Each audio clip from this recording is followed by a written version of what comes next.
welcome po ulit mga kaibigan sa channel ko. Ngayon, weekend, gagawin ko, magpapadala na naman. Kasi ito, magkakatapusan na. Magpapadala ako sa nanay ko. Ito yung routine naming nasa ibang bansa. Tuwing end of the month. Saka minsan pagka may mga emergency, ganun talaga. Kaya ito, okay, samahan nyo ako, punta tayo sa padalahan namin.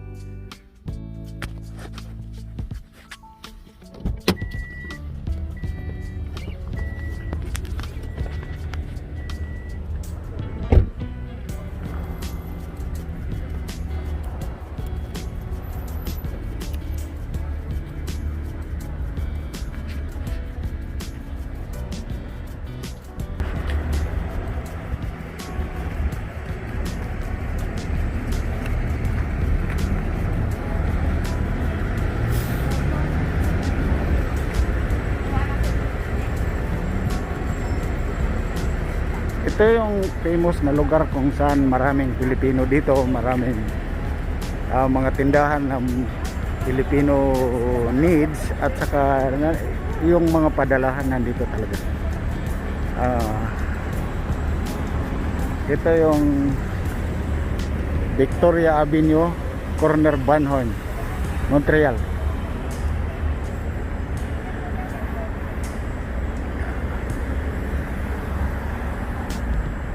Ito yung route namin. Marami mga Pilipino dyan. Ito, pag-usap, nakapagpadala na rin yan siguro. Nakausap yung tatanggap. Ganun lang ang buhay. Parang masarap pero mahirap din. Kaya lang, kakaiba nga lang ang hirap. Hindi kagaya ng hirap na dinadanas natin sa atin. Lalo na ako, nakaranas talaga ako ng napakatinding hirap sa buhay.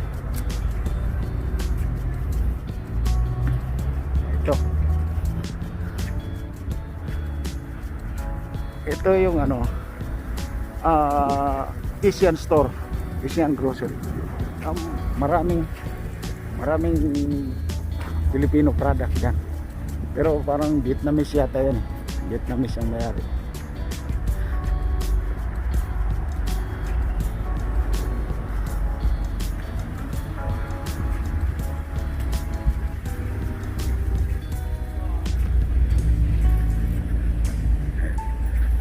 Ito,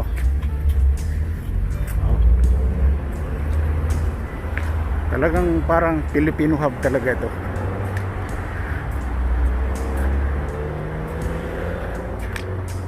Ayan yung parang extension ng consulate office dito sa Montreal, Philippines.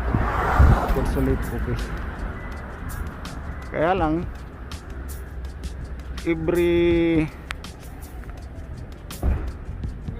once a month lang pumupunta dito yung mga taga-konsulado. Pwede ka mag-renew ng dyan, pero kung po mga pinakamabilis, pupunta ka talaga sa Ottawa. Ito, may Pilipino dito, do palengke, may restaurant din doon. Ayan, kawali. Kaya pag na-miss mo yung mga pagkain Pilipino, at saka may mararamdaman ka dito, may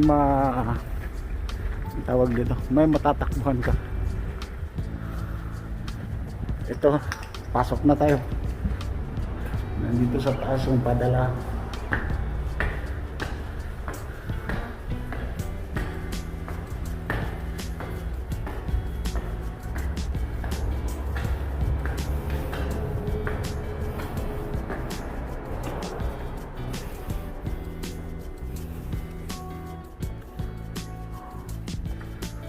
Ayan, Universal Enterprise.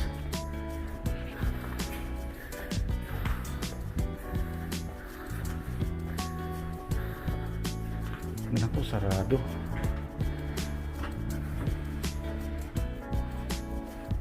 still closed?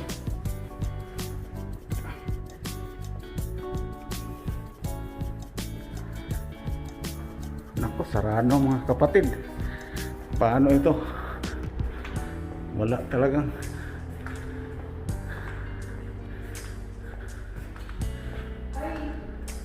It's Sunday close. So they're open on a weekday. Monday to Saturday, 10 to 7. Okay. Sunday only close. Only on Sunday. Okay. I will back tomorrow. Thank you very much. Sarado mga kaibigan. Wala tayong magagawa. Hello po, uli. Dahil naunsa na yung pagpapadala natin, dahil sarado yung padalahan. Mamamalingki na lang. Mamamalingki na lang ako. Since nandito na rin lang ako sa weekend ngayon. Mamamalingki ako dito sa isang Asian store din.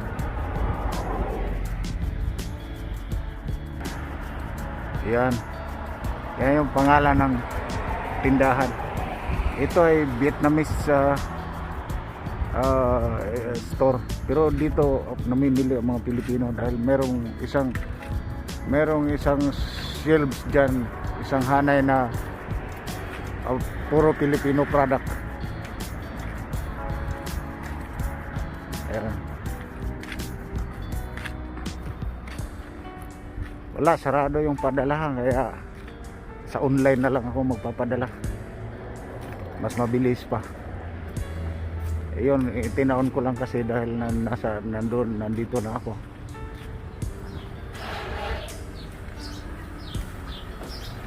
Sige, pasok tayo. Kuha muna tayo ng cart.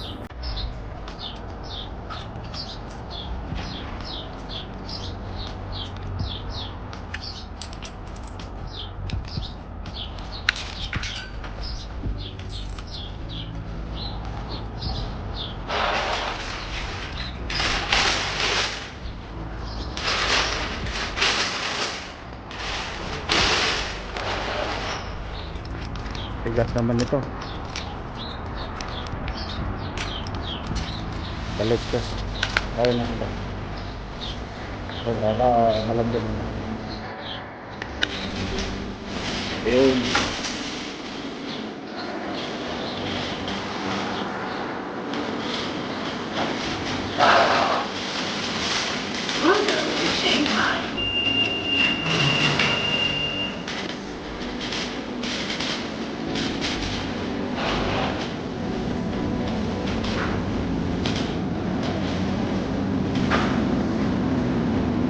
Kalabasa muna, kalabasa.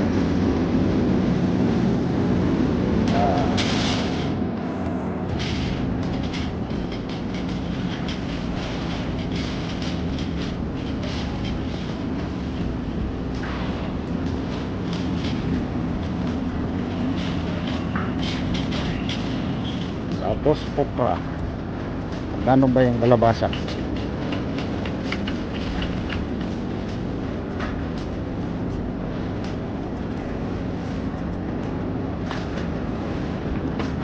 $2.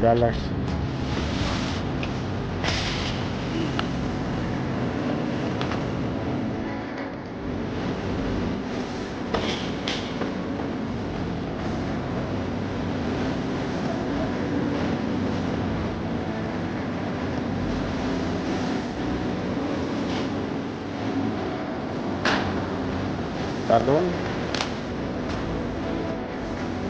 Lambutin.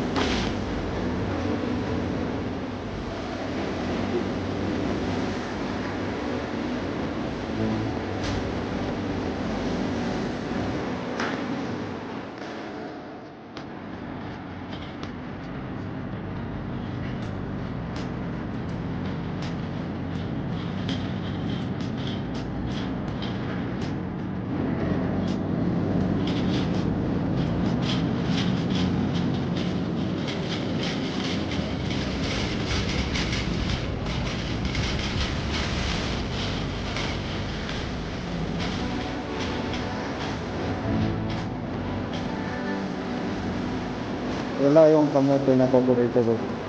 Ganito yun, drawing mo lang. Ito, maliliit. Presyo niya ay 1.99 per time. Yan lang.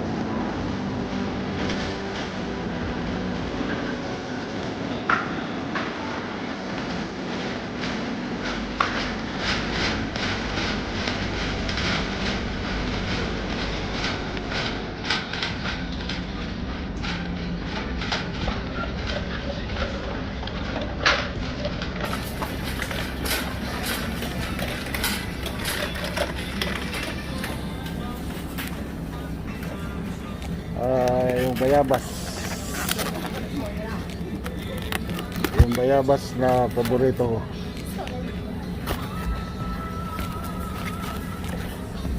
At least hindi na ako makakagat dito ng ano,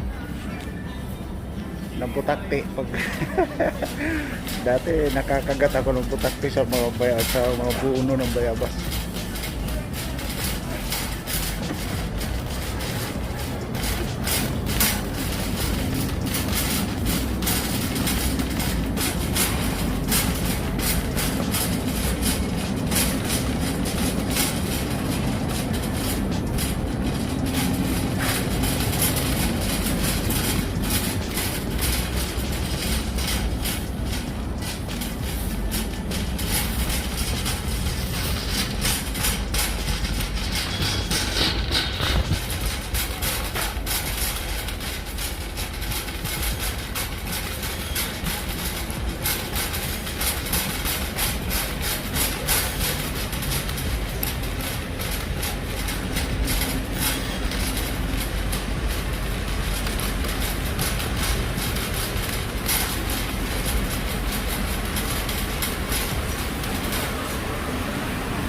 Ito yung seafood section nila.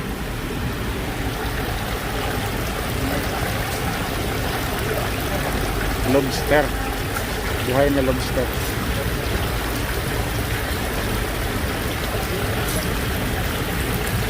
May suso. May ibang shell. May talaba. Oyster.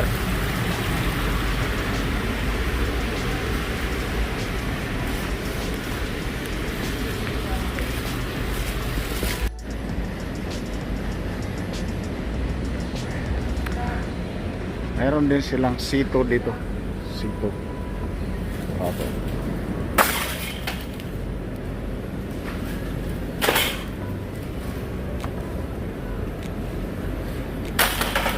Yan.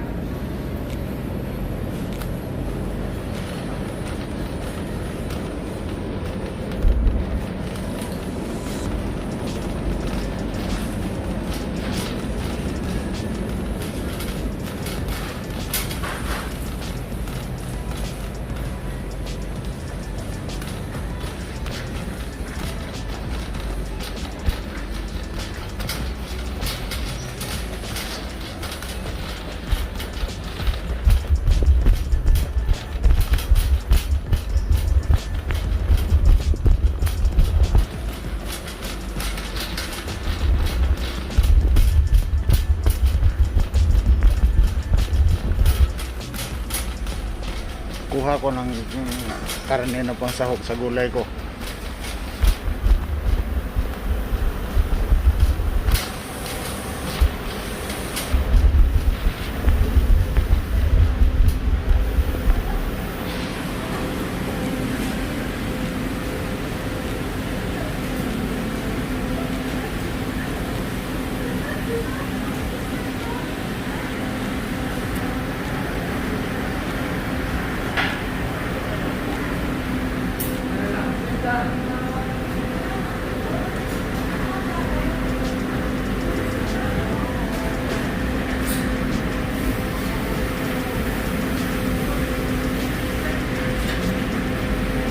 Give me here, my friend.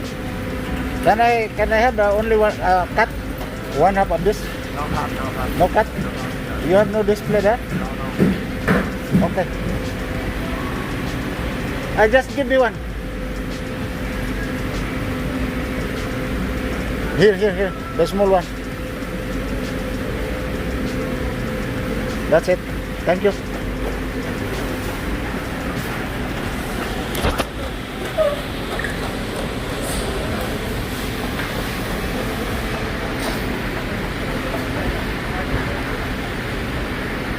Thank you very much.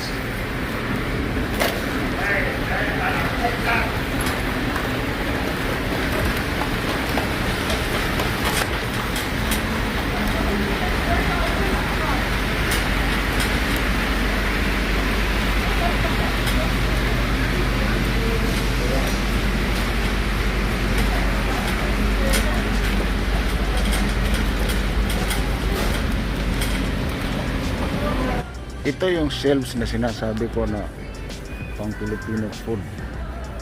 Nandyan lahat. Toyo, suka, patis, mga matamis. Ayan, nandyan lahat. Ang Tomas, kompleto dito. Ito yung Filipino shelves na sinasabi ko. Nandyan lahat. Pasit Canton. Ayan. Andyan lahat. Ayan. Ayan. Gatas.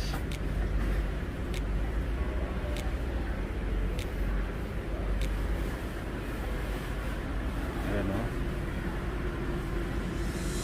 Bihon. Andyan lahat.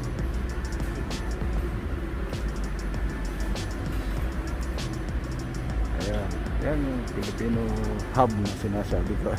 Filipino shelves pala. Yan.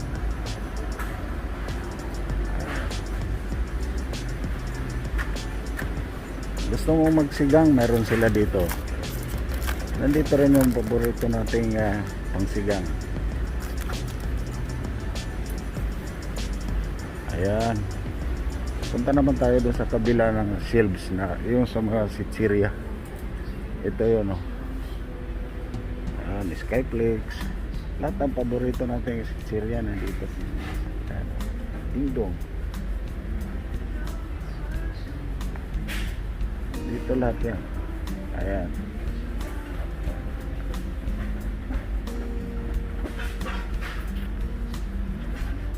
Ayan, oh.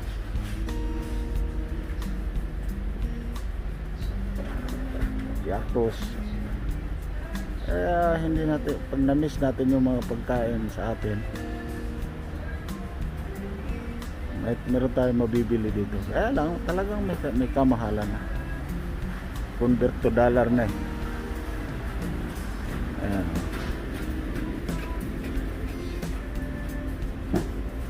Kagaya nitong Nova. Magkano ang price ng Nova? Ayan. Ang price niya is $1.29.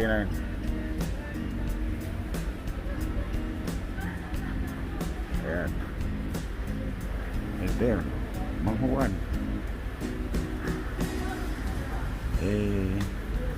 Ayan. Pero yung nung bata pa ako, ito lang talaga yung paborito ko. Ito lang ang kaya ko bilhin, no? Ayan. Yung ganito. Mura kasi ito eh nung araw. Ayan. Nakabinta ako ng nyog kasi nyugan sa amin. Nakabinta ako ng nyog. Nakapulot ako ng nyog. Bibenta ko. Saka bibili ko niyan. Ayan. Masaya na. Ganun lang mababaw ang kaligayahan. Ayan. Okay. Tuloy tayo sa pamalingki. Ayan, so pamalingkin na ako. Tapos ako nakipagsiksikan doon sa loob ng mga tao. Puntahan ko muna yung sasakyan ko.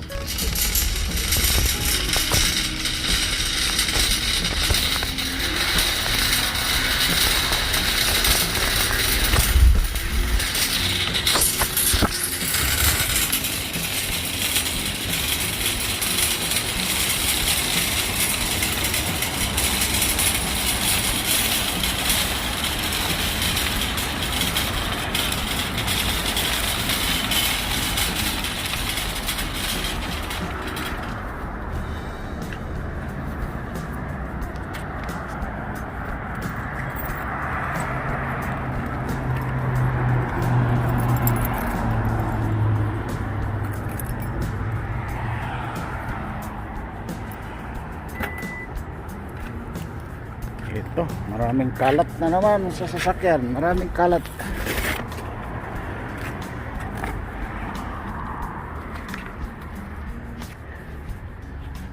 Ayan. Wala. Ganyan lang talagang buhay. Mabilisan palagi.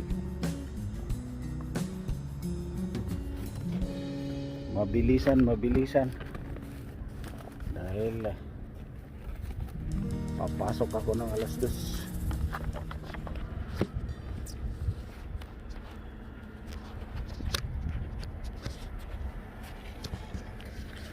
Okay. Hanggang dito na lang muna mga kaibigan. Hanggang sa susunod.